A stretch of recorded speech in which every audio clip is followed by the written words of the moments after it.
Hello everyone, welcome back to the channel. আগের লেকচারে আমরা মার্কেট বায়াস নিয়ে আলোচনা করছিলাম। সেখানে দেখছিলাম কিভাবে একটি সিঙ্গেল ক্যান্ডেলের ক্লোজিং দেখে আমরা পরবর্তী ক্যান্ডেলের মুভমেন্ট অ্যান্টিসিপেট করতে পারি, অর্থাৎ মার্কেট পরবর্তী সময় কোন দিকে যেতে পারে এবং নেক্সট ড্র অন লিকুইডিটি কোন সাইডে হতে পারে সেটা বোঝার চেষ্টা করছিলাম। মূলত সেই লেকচারটি ছিল ডেইলি ক্যান্ডেলের ভিত্তিতে, তবে আপনি চাইলে একই কনসেপ্ট H4 বা উইকলি টাইম ফ্রেমেও ব্যবহার করতে পারেন। সেখানে আমাদের ফোকাস ছিল মূলত সিঙ্গেল ক্যান্ডেল ক্লোজিং বিশ্লেষণের উপর, কিন্তু আজকের এই ভিডিওতে আমরা মার্কেট বায়াস নির্ধারণ করার জন্য একটু ভিন্ন একটি মেথড ব্যবহার করব। এইখানে আমরা চেষ্টা করব লিকুইডিটি রেশিও খুঁজে বের করতে, অর্থাৎ মার্কেটের ইন্টারনাল এবং এক্সটার্নাল লিকুইডিটি এর সম্পর্কে বিশ্লেষণ করে কিভাবে মার্কেটের সম্ভাব্য দিক নির্ধারণ করা যায় সেটি বুঝবো। এই পদ্ধতিতে খুবই কমন এবং গুরুত্বপূর্ণ মেথড ব্যবহার করা হয়, internal range liquidity to external range liquidity. এটি এমন একটি প্রক্রিয়া বা প্রসেস যেখানে মার্কেট সাধারণত ইন্টারনাল লিকুইডিটি থেকে এক্সটার্নাল লিকুইডিটি এর দিকে মুভ করে। সহজভাবে বললে, প্রথমে মার্কেট ইন্টারনাল রেঞ্জের ভিতরে লিকুইডিটি সংগ্রহ করে এবং তারপর ধীরে ধীরে এক্সটার্নাল রেঞ্জের বড় লিকুইডিটি পুলের দিকে অগ্রসর হয়। সো আজকের এই ভিডিওতে আমরা IRL to ERL follow principle ব্যবহার করে মার্কেটের নেক্সট টার্গেট কোথায় এবং ট্রেড এক্সিকিউট কিভাবে করতে পারি সেটা শিখব। Mastering the draw on liquidity. কেন ড্র অন লিকুইডিটি মাস্টার করা অত্যন্ত গুরুত্বপূর্ণ?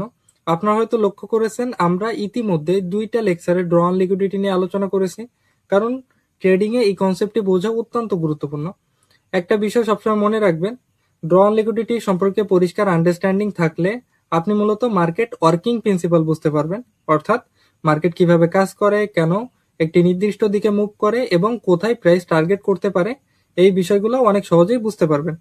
যদি আপনার মার্কেট ওয়ার্কিং প্রিন্সিপাল সম্পর্কে ভালো আন্ডারস্ট্যান্ডিং থাকে, তাহলে আপনি খুব সহজেই বুঝতে পারবেন মার্কেট কোন দিকে লিকুইডিটি টার্গেট করতে পারে, কোথায় প্রাইস ড্র হতে পারে এবং মার্কেটের ওভারঅল বিহেভিয়ার কেমন হতে পারে। মার্কেট ওয়ার্কিং প্রিন্সিপাল, মার্কেট মূলত 2টি প্রধান প্রিন্সিপালের উপর ভিত্তি করে কাজ করে। First of all, offering fair value and second, seeking liquidity. এখন প্রশ্ন হলো, এই সিকিং লিকুইডিটি এবং অফারিং ফেয়ার ভ্যালু আসলে কি? এর পিছনে একটি খুব সিম্পল লজিক আছে। মার্কেট যখন মুভ করে তখন মার্কেট সাধারণত 2টি কাজ করে থাকে। First, seeking liquidity, that's in market liquidity define করে বা লিকুইডিটি খোঁজে। এই লিকুইডিটি সাধারণত সুইং হাই লো, কি প্রাইস লেভেল, এই জায়গাগুলোতে অনেক স্টপ লস এবং পেন্ডিং অর্ডার জমা থাকে, যেগুলো মূলত লিকুইডিটি পুল তৈরি করে। অফারিং ফেয়ার ভ্যালু, মার্কেট যখন লিকুইডিটি গ্র্যাব বা কালেক্ট করে ফেলে তখন প্রাইস সাধারণত একটি ফেয়ার ভ্যালু জোন তৈরি করে, অর্থাৎ মার্কেট লিকুইডিটি নেওয়ার পর একটি ব্যালেন্সড প্রাইস রেঞ্জ বা ফেয়ার ভ্যালু অফার করে। এই কারণেই প্রাইস বা মার্কেট সবসময় একটি নির্দিষ্ট সাইকেলের মধ্য দিয়ে ঘুরতে থাকে, যেমন seeking liquidity, offering fair value, offering fair value, seeking liquidity. এভাবেই মার্কেট মোমেন্টাম কন্টিনিউয়াসলি চলতে থাকে। সো এই 2টা প্রিন্সিপাল বোঝার জন্য আমরা এখানে স্কিম্যাটিকের সাপোর্ট নিব। তো আমরা এখানে একটা বুলিশ ট্রেন্ড দেখতে পাচ্ছি, আর বুলিশ ট্রেন্ডে মার্কেট তার লোরে রিজেক্ট করে আর হাইরে ব্রেক করে। বাই ট্রেন্ডে বা বুলিশ ট্রেন্ডে মার্কেটের যে বাই সাইড লিকুইডিটি থাকে এটাই এক্সটার্নাল লিকুইডিটি, আর ওই লেগ যে তার প্রিভিয়াস হাইরে ব্রেক করে, সামটাইম মার্কেট এখানে ইন্টারনাল লিকুইডিটি অফার করে। ওকে, তো অফারিং ফেয়ার ভ্যালু আর সিকিং লিকুইডিটির সাথে এক্সটার্নাল লিকুইডিটি আর ইন্টারনাল লিকুইডিটির কানেকশন কি? ওকে, তো এইখানে একটা বিষয় মনে রাখবেন, সেটা হচ্ছে মার্কেটের যে এক্সটার্নাল লিকুইডিটি থাকে এটাই মার্কেট সিকিং লিকুইডিটি হিসেবে টার্গেট করে, আর মার্কেটের যে ইন্টারনাল লিকুইডিটি থাকে এটাই সেই জোন যেখানে মার্কেট ফেয়ার ভ্যালু অফার করে। তো আমি এইটা বোঝানোর ট্রাই করছি যে মার্কেটের যে এক্সটার্নাল লিকুইডিটি থাকে এটা market as a seeking liquidity হিসেবে ব্যবহার করে, আর মার্কেটের যে ইন্টারনাল লিকুইডিটি থাকে এইখানে মার্কেট ফেয়ার ভ্যালু অফার করে। আমরা এটাকে এইভাবে বলতে পারি যে offering fair value is also known as IRL, seeking liquidity is also known as ERL। তো যদি মার্কেট এই সিকিং লিকুইডিটি আর অফারিং ফেয়ার ভ্যালু এই 2টার মধ্য দিয়ে ঘুরে থাকে, তো আমরা এটাকে সিম্পলিফাই করে এভাবে বলতে পারি যে market IRL to ERL, ERL to IRL এই 2টার মধ্য দিয়ে ঘুরতে থাকে। তো বেসিক্যালি জাস্ট এখানে নামই চেঞ্জ হয়েছে, কাজ একই রকম রয়েছে। তো জাস্ট এই নাম চেঞ্জের যে বিষয়টা, যে ফ্যাক্টরটা ছিল, আমি এটা বোঝানোর ট্রাই করছি। কারণ অনেকের ডাউট হয় এখানে যে ইআরএল আসলে কোনটাকে বলা হচ্ছে আর আইআরএল আসলে কোনটাকে বলা হচ্ছে। সো আমরা মার্কেট ওয়ার্কিং প্রিন্সিপালে এইমাত্র একটা বিষয় বুঝতে পারলাম, সেটি হচ্ছে internal range liquidity to external range liquidity আর offering fair value to seeking liquidity. Market এই দুইটার মধ্য দিয়ে ঘুরতে থাকে। তো ইন্টারনাল রেঞ্জ লিকুইডিটি আর অফারিং ফেয়ার ভ্যালু দুইটাই একই জিনিস, তো নাম নিয়ে কনফিউজ হওয়ার কোনো প্রয়োজনীয়তা নাই। আর আমরা ইন্টারনাল রেঞ্জ লিকুইডিটি আর এক্সটার্নাল রেঞ্জ লিকুইডিটি কিভাবে ফাইন্ড আউট করতে পারি, যখন কোনো বুলিশ বা বেয়ারিশ লেগে এফবিজি বা ফেয়ার ভ্যালু গ্যাপ তৈরি হয়, তখন মার্কেট ওইখানে ইন্টারনাল লিকুইডিটি প্রোভাইড করে বা ফেয়ার ভ্যালু অফার করে। তো বেসিক্যালি ফেয়ার ভ্যালু ক্রিয়েট কেন হয়? তো মার্কেট ফেয়ার ভ্যালু এই কারণেই ক্রিয়েট করে যাতে বায়ার এন্ড সেলাররা পার্টিসিপেট করতে পারে। তো মার্কেট বায়ার এন্ড সেলারদের পার্টিসিপেট করার জন্য একটা অপরচুনিটি প্রোভাইড করে। আর এই এফবিজি মার্কেটের ইমব্যালেন্স জোন বা ইমব্যালেন্স ক্রিয়েট করে। আর এই ইমব্যালেন্সের কারণেই বেসিক্যালি মার্কেট ড্রাইভ করতে পারে বা মুভ করতে পারে। আর এই ইমব্যালেন্স কখন ক্রিয়েট হয়? যখন মার্কেটে ইউজ বাইং বা সেলিং হয়ে থাকে। তো কোনো এক সাইডে যখন ইউজ বাইং বা সেলিং হয়, তখন মার্কেটে গ্যাপ ক্রিয়েট হয়, যেটাকে আমরা ফেয়ার ভ্যালু গ্যাপ বলি বা এফবিজি বলে থাকি। তো এই এফবিজি বা ফেয়ার ভ্যালু গ্যাপ কখন ক্রিয়েট হয়? যখন মার্কেটে ইমব্যালেন্স হয়। তো এই ইমব্যালেন্স কিসের জন্য হয়েছে? যেহেতু এখানে ইউজ বাইং বা সেলিং হয়েছে, তো এই কারণে এখানে এফবিজি ক্রিয়েট হয়েছে। তো মার্কেট কেন এই এফবিজিতে ট্যাপ করে? কারণ যেহেতু এখানে ইউজ বাইং বা সেলিং হয়েছে, তো এখানে অনেকের স্টপ লস বা পেন্ডিং অর্ডার জমা আছে। তো মার্কেট ট্রাই করে সেগুলোকে টার্গেট করার জন্য।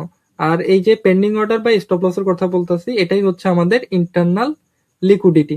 তো মার্কেট যখন ইন্টারনাল লিকুইডিটিতে ট্যাপ করে, তো মার্কেটের ডেফিনেটলি নেক্সট টার্গেট বা ইন্টেনশন হয় এক্সটার্নাল লিকুইডিটি, যেটা আমাদের সুইং হাই আর সুইং লোতে হয়ে থাকে।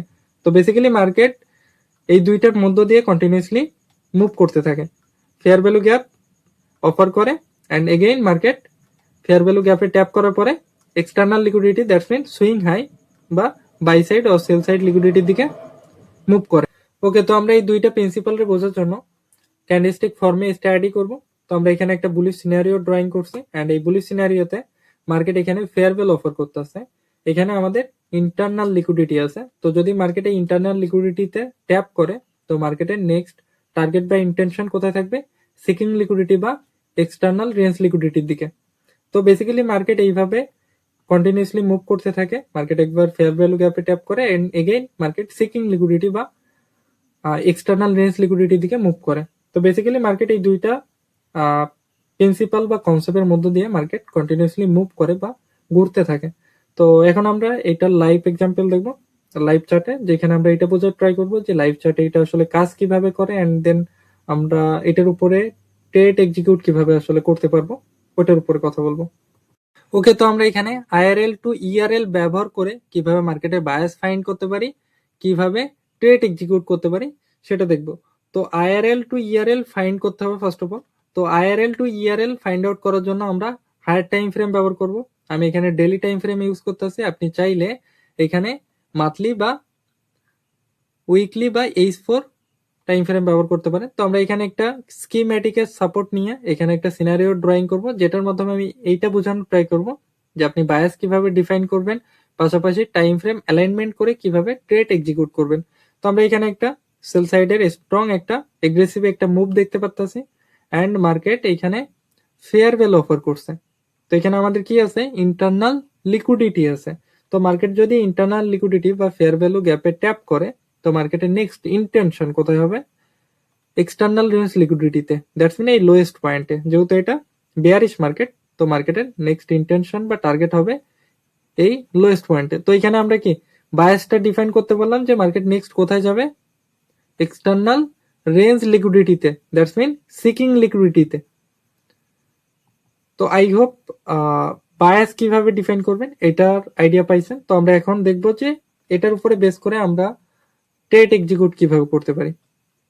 আমি এখানে কনফার্মেশন নেওয়ার জন্য 1 আওয়ারের টাইম ফ্রেম ব্যবহার করতেছি। আপনি চাইলে এখানে 30 মিনিটও ব্যবহার করতে পারেন। আর টাইম ফ্রেম অ্যালাইনমেন্টের উপরে ফুল একটা পিডিএফ রেডি করছি আমি। সেটা হচ্ছে আমাদের যে এফএমটি কমিউনিটির যে টেলিগ্রাম চ্যানেল আছে, আমি ওর ভিতরে আপলোড করে দিব। আমি লিংক ডেসক্রিপশনে দিয়ে রাখবো, আপনি এখান থেকে ডাউনলোড করে নিতে পারবেন। ওকে, রাইট নাও বিষয়টা হচ্ছে এই জায়গায় যে আমরা কনফার্মেশন নিব কিসের বেসিসে, বেসিক্যালি আমরা কিসের বেসিসে বা কিসের ভিত্তিতে কনফার্মেশনটা নিব। তো একটা বিষয় আপনি অলওয়েজ মনে রাখবেন যে আপনার মার্কেটের ওভারঅল টার্গেট বা ইন্টেনশন কোথায়, বা মেনলি আপনি বায়াস কি ডিফাইন করছেন, সেল সাইডের বায়াস ডিফাইন করছেন নাকি বাই সাইডের বায়াস ডিফাইন করছেন। যদি মার্কেট সেল সাইডের বায়াস ডিফাইন করেন আপনি, তো আপনি ট্রাই করবেন এখানে সেল সাইডের মডেল ব্যবহার করতে বা সেল সাইডের সেটআপ ব্যবহার করতে। তো আপনি এক্সট্রা কনফার্মেশন পাবেন যে মার্কেট আপনার ওই ডাইরেকশনে যাবে। তো আপনি চাইলে এমএসএস, ইউনিকোড মডেল, এই ধরনের সেল সাইডের মডেল বা বাই সাইডের মডেল ব্যবহার করতে পারেন কনফার্মেশন নেওয়ার জন্য। ওকে, এন্ট্রি প্ল্যান করার জন্য ওয়ান অফ দ্য বেস্ট হয় M15 আর M5। এন্ট্রি এক্সিকিউট করার জন্য এই দুইটা time frame one of the best time frame. আর আমার মনে হয় না যে থেকে লোয়ার টাইম ফ্রেম যেটা আছে স্ক্যাল্পিং এর জন্য হয়তো বেস্ট, বাট হ্যাঁ আমি বলবো যারা নিউ আছেন তারা অ্যাভয়েড করবেন, তারা ট্রাই করবেন যে M5 ব্যবহার করার জন্য, এটা ওয়ান অফ দ্য বেস্ট হয় আর কি এন্ট্রি এক্সিকিউট করার জন্য। ওকে, তো আমি পুরো বিষয়টাকে আরেকবার এক্সপ্লেন করে দিচ্ছি। তো আমরা ফার্স্ট অফ অল মার্কেটের বায়াস ডিফাইন করব। মার্কেটের বায়াস ডিফাইন করার জন্য আমরা হায়ার টাইম ফ্রেম ব্যবহার করব, এন্ড এখানে আমরা ট্রাই করব যে IRL টু ERL ব্যবহার করে মার্কেটের বায়াস ডিফাইন করতে। আমরা যখন মার্কেটের বায়াস ডিফাইন করতে পারবো যে মার্কেট কোন সাইডে মুভ করবে, তো এর পরবর্তীতে আমরা কনফার্মেশন নিব মিডিয়াম টাইম ফ্রেমে, এন্ড সেখানে আমরা ট্রাই করব যে MSS, ইউনিকর্ন মডেল, এই ধরনের মডেল ব্যবহার করে আমরা কনফার্মেশন নিব, এন্ড এর পরবর্তীতে আমরা এন্ট্রি প্ল্যান করার জন্য আমরা লোয়ার টাইম ফ্রেম ব্যবহার করব। তো আই হোপ এই পুরো সিনারিওটা বুঝতে পারছেন যে আমরা বায়াস কিভাবে ডিফাইন করব, এন্ট্রি এক্সিকিউট কিভাবে করব। সো আমরা এখানে IRL টু ERL ব্যবহার করে কিভাবে বায়াস ডিফাইন করতে পারি, কিভাবে ট্রেড এক্সিকিউট করতে পারি সেটা দেখব। ওকে, তো আমরা প্রিভিয়াস ভিডিওতে আলোচনা করছিলাম মার্কেটে একটা জেনারেল রুল সম্পর্কে। সেটা হচ্ছে যদি কোনো বিয়ারিশ মার্কেট তার হাইরে রিজেক্ট করে আর লোন নিচে ক্লোজ দেয়, রিজেক্ট করে দ্যাটস মিন হচ্ছে লিকুইডিটি হান্ট করে বা সুইপ করে, এন্ড লোন নিচে ক্লোজ দেয়, ইটস মিন মার্কেট ইন্ডিকেট করতেছে যে মার্কেট বিয়ারিশ হবে, রাইট? আপনি যদি এখানে নোটিস করেন মার্কেট এখানে একটা ফেয়ার ভ্যালু অফার করছে বা ইন্টারনাল লিকুইডিটি অফার করছে। এখন মার্কেট যদি ইন্টারনাল লিকুইডিটি বা ফেয়ার ভ্যালুতে ট্যাপ করে বা ইন্টারনাল লিকুইডিটি কালেক্ট করে, তো সেক্ষেত্রে মার্কেটের নেক্সট ইন্টেনশন কোথায় হবে? এক্সটার্নাল রেঞ্জ লিকুইডিটি বা সিকিং লিকুইডিটিতে, রাইট?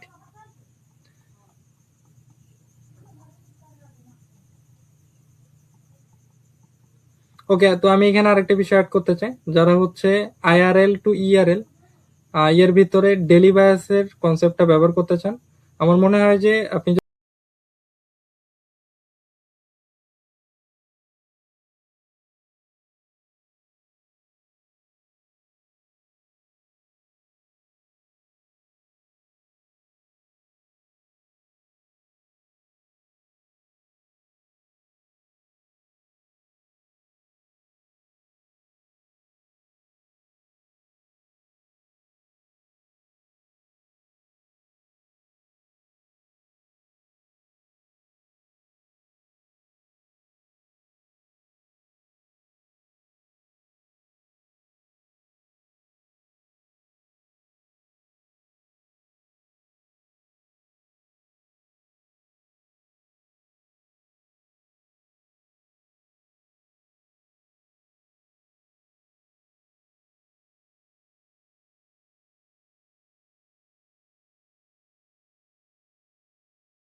ওকে, তো আমরা দেখলাম যে মার্কেট এগেইন এখানে একটা ফেয়ার ভ্যালু অফার করছে বা ইন্টারনাল লিকুইডিটি অফার করছে। এখন মার্কেট যদি ইন্টারনাল লিকুইডিটি কালেক্ট করে, তো সেক্ষেত্রে মার্কেটের ইন্টেনশন কি হওয়া উচিত? External range liquidity obviously. তো বেসিক্যালি মার্কেট কি করে, internal range liquidity to external range liquidity এই দুইটার মধ্য দিয়ে কন্টিনিউয়াসলি মুভ করতে থাকে। তো আপনারা এই মাত্র যে সিনারিওটা দেখলেন, আমি যেটা ড্রয়িং করলাম এই মাত্র ডিটেল চার্টে, তো বেসিক্যালি এইটাই হচ্ছে ফাইন্ড আউট করার ওয়ে। অ্যান্ড এর পাশাপাশি আপনি যদি বায়াস ডিফাইন করেন, ডেলি বায়াস, যেমন আপনি এখানে একটু নোটিস করেন, এখানে যদি আপনি নোটিস করেন সে তার প্রিভিয়াস ডের ক্যান্ডেলের হাইয়ের লিকুইডিটি বা প্রিভিয়াস ডের ক্যান্ডেল এর হাই সুইপ করে inside of the range close দিছে, ফেয়ার ভ্যালুতে ট্যাপ করছে, রাইট? তো এখানে কি এক্সট্রা কনফার্মেশন পাওয়া যাচ্ছে যে এখানে ডেলি বায়াসে বলতে হচ্ছে যে মার্কেট নেক্সট সেলিং হবে, আর এখানে ইন্টারনাল লিকুইডিটি কালেক্ট করছে, তো অবভিয়াসলি তার নেক্সট টার্গেট কি এক্সটার্নাল লিকুইডিটি। তো এই দুইটা প্রিন্সিপাল অনুযায়ী মার্কেট এগেইন সেলিং যাবে। সো এখন আমরা ইন্টারনাল রেঞ্জ লিকুইডিটি আর এক্সটার্নাল রেঞ্জ লিকুইডিটি ব্যবহার করে এটা দেখবো যে আমরা কিভাবে ট্রেড এক্সিকিউট করতে পারি। তো রাইট নাও এখানে আমরা একটা বিয়ারিশ মার্কেটে আছি, অ্যান্ড বিয়ারিশ মার্কেটে এখানে একটা ফেয়ার ভ্যালু অফার করছে। এখন মার্কেট যদি ফেয়ার ভ্যালুতে ট্যাপ করে বা এই ইন্টারনাল লিকুইডিটি কালেক্ট করে, তো সেক্ষেত্রে মার্কেটের ইন্টেনশন বা ড্র অন লিকুইডিটি কোথায় হবে, এক্সটার্নাল রেঞ্জ লিকুইডিটি বা সিকিং লিকুইডিটির দিকে, রাইট? তো আমরা এখন কোন একটা মিডিয়াম টাইম ফ্রেমে শিফট করে যাব, যেমন 1 আওয়ারে। ওকে, তো আমরা দেখতে পেলাম যে প্রাইস প্রেজেন্ট টাইমে এখানে আছে, আমাদের যে ইন্টারনাল রেঞ্জ লিকুইডিটি সেটা হচ্ছে এই এফবিজি বা ফেয়ার ভ্যালু গ্যাপে আছে। তো এখন যদি মার্কেট এই ফেয়ার ভ্যালু গ্যাপে ট্যাপ করে, তো সেক্ষেত্রে আমাদের মার্কেটে ইন্টেনশন কোথায় হবে, external range liquidity, right?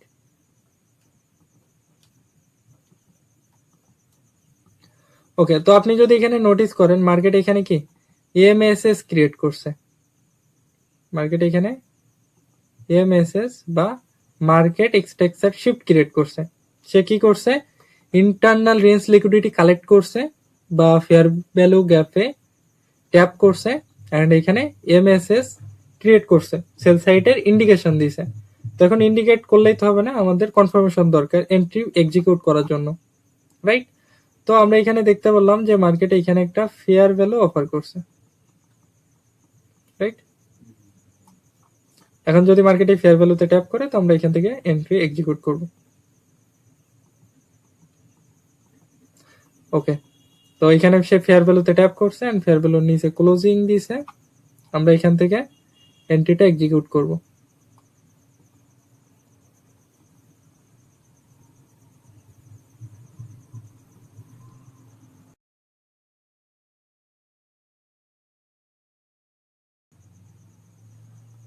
So I hope এইটা বুঝতে পারছেন যে বেসিক্যালি আইআরএল টু ইআরএল কিভাবে কাজ করে, আমরা এটাকে ব্যবহার কিভাবে করব, ব্যবহার করে কিভাবে এন্ট্রি এক্সিকিউট করতে পারি, সেটা আশা করি রিয়েলাইজ করতে পারছেন যে মার্কেট এখানে ফেয়ার ভ্যালু অফার করছিল বা ইন্টারনাল লিকুইডিটি অফার করছিল।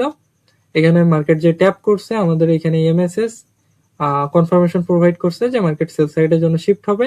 এখানে fair value offer fair value create হয়েছিল, ফেয়ার ভ্যালুতে ট্যাপ হয়েছে মার্কেট, অ্যান্ড আমরা এখান থেকে এন্ট্রি এক্সিকিউট করছি। আপনি চাইলে এখানে লোয়ার টাইম ফ্রেম ব্যবহার করতে পারেন। এখানে এন্ট্রি এক্সিকিউট করছি অ্যান্ড আমাদের টার্গেট এক্সটার্নাল রেঞ্জ লিকুইডিটি আরামসে কমপ্লিট হয়ে গেছে। তো আই হোপ এটা বুঝতে পারছেন যে আমরা internal range liquidity to external range liquidity ব্যবহার করে কিভাবে ট্রেড এক্সিকিউট করতে পারি।